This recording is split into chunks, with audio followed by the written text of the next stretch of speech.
Bien, sigamos entonces con la última parte de esta clase 4, que es desarrollo radical. Como dice el título de esta diapositiva, la arquitectura de la raíz depende de la disponibilidad de nutrientes. Acá tenemos una planta a la izquierda con nutrientes suficientes, tiene ciertas características de la raíz, y después tenemos distintos ejemplos, que sería bueno que los sepan, en donde distintas situaciones, con alto nitrógeno general, alto nitrógeno localizado, bajo fósforo, etcétera, cambia sustancialmente la arquitectura de la raíz.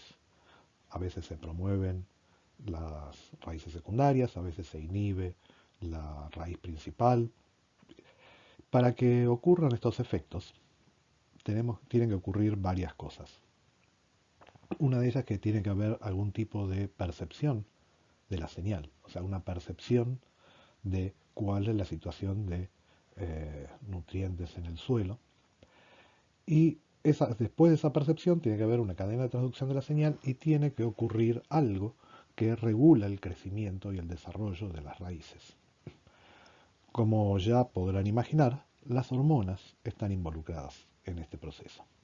No vamos a ver los receptores, no vamos a ver, hay muchos que no se conocen, pero no vamos a ver esos eventos, simplemente vamos a dar en forma muy somera algunas hormonas que están involucradas en, en determinar la arquitectura de la raíz.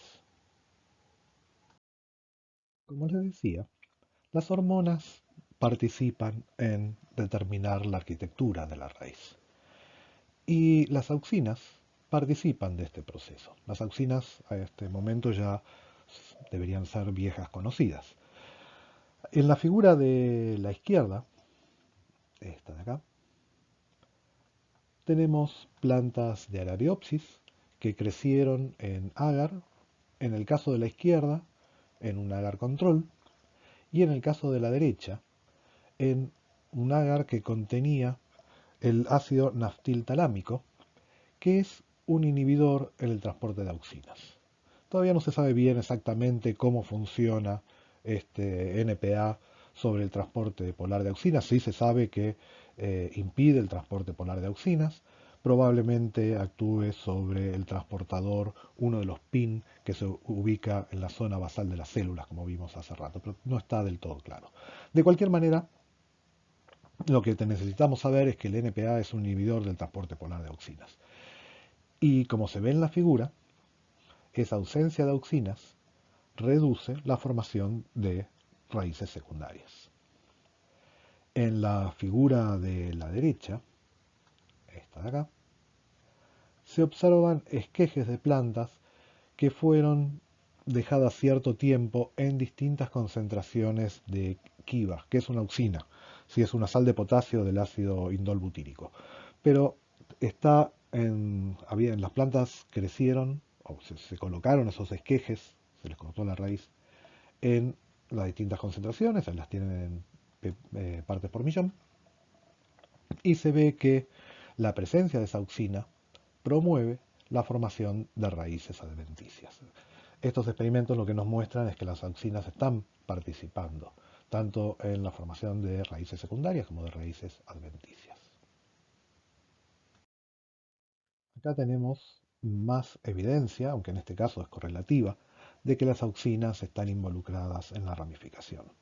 Dos diapositivas atrás habíamos visto que altos niveles generalizados de nitrógeno inhiben la ramificación. Esta es una planta con altos niveles de nitrógeno y esta es una planta que tiene bajos niveles de nitrógeno, donde se ve claramente que la ramificación es mayor. ¿Por qué podría darse esto? Probablemente las auxinas tengan algo que ver. Acá tenemos una correlación en donde tenemos las plantas que crecieron con altos niveles de nitrógeno, tienen cierta cantidad de auxinas, acá lo que se está midiendo es el contenido de auxinas justamente, y cuando esas plantas son pasadas a una solución que tiene menor concentración de nitrógeno, originalmente era 50 milimolar, y las plantas pasaron de esos 50 milimolar a 1 milimolar y se las dejó crecer con bajos niveles de nitrógeno. lo que se ve es que aumentan los niveles de auxina. Y eso se correlaciona con aumento de la ramificación. Esta última figura está para mostrar que lo que determina en última instancia que se genere uno u otro tejido no es solamente la presencia o ausencia de una hormona en particular, sino la combinación de varias de ellas. En esta figura tenemos callos indiferenciados, o sea, cultivos celulares indiferenciados que no han diferenciado justamente distintos órganos. Y tenemos el caso con bajos niveles de auxinas y citoquininas, no hay nada diferenciado. Cuando hay altos niveles, tanto de auxinas como de citoquininas, hay crecimiento de las células, pero no hay diferenciación de tejidos. Mientras que, si aumentan los niveles de auxinas, pero se mantienen bajos los de citoquininas, esos tejidos, esos cultivos de células, desarrollan raíces. Mientras que, si los niveles de auxinas son bajos, pero aumentamos los niveles de citoquininas, este caso de acá, ahí se desarrollan tallos. Entonces, es importante tener la idea que, para eso está esta figura, que no solamente me importa la concentración de una hormona, sino la combinación de distintas hormonas. Cosa que ya debería haber quedado claro, porque la mayor parte de las respuestas de las plantas tienen que ver con cuáles son los niveles de las distintas hormonas que están presentes en ese tejido. Se ha visto el ejemplo, por ejemplo, en germinación, que haya o no haya germinación depende del balance entre gibrelinas y ácido abscísico. Lo vimos hace muy poco cuando veíamos la diferenciación de yemas, donde las auxinas estaban involucradas, también las citrulactonas, las citoquininas, y el juego de esas hormonas es el que termina permitiendo o no que crezcan esas yemas laterales. Acá tenemos el ejemplo en esta figura de la diferenciación de raíces o de hojas. Entonces, el balance hormonal y la sensibilidad de los tejidos a las distintas hormonas es bastante crítico. De hecho, recién vimos un par de ejemplos en donde las auxinas están involucradas en la generación de raíces. Sin embargo, es bastante más complejo. Las auxinas, no solamente las auxinas están involucradas, sino el etileno es muy importante, las citoquininas son muy importantes. Y depende si estamos hablando de crecimiento de la raíz principal o de las raíces laterales. Eso también eh, es dependiente de qué hormonas estén presentes.